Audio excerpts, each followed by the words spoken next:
माझं नाव पुंडलिक संभाजी आडागळे, राहणार हडपसर काय.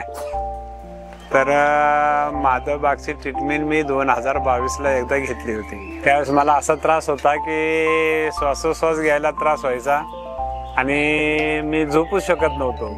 कंटिन्यू मी जवळजवळ महिनाभर असा खुर्चीवरती बसून होतो आणि झोपायचं खुर्चीवरती.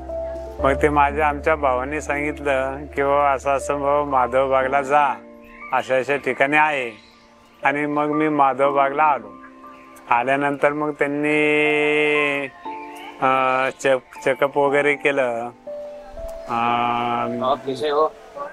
काय त्यांचं नाव बघा, दीपालीताई देशमुख यांनी नाडी तपासणी केली आणि नाडी तपासणी करून मला परफेक्ट सांगितलं की तुमच्या शरीरामध्ये किती काय गडबड आहे आणि मग तुम्ही असं करा, 6 दिवस आमच्याकडे ॲडमिट व्हा, तुम्हाला यातून बाहेर काढू आम्ही काय. आणि मग त्यांनी ते पंचकर्म ट्रीटमेंट चालू केली.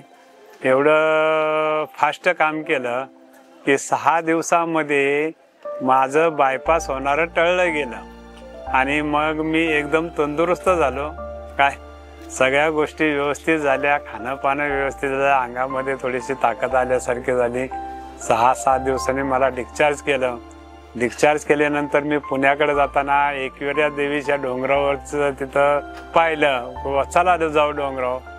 तर माझ्या मागं माझी मिसेस, माझा मुलगा, अजून एक नातेवाईक, आम्ही सगळेजण संग चाललो होतो. चालला असताना मी त्यांच्या पुढं कमीत कमी 1 किलोमीटर पुढं चालत होतो आणि हे लोक एवढे मागं दापा टाकत थांबले होते. ते म्हणले एवढा मोठा फरक कसा. तर म्हणलं हा फरक माधवबागच्या ट्रीटमेंटमुळे आला आणि माझं हृदय छान झालं.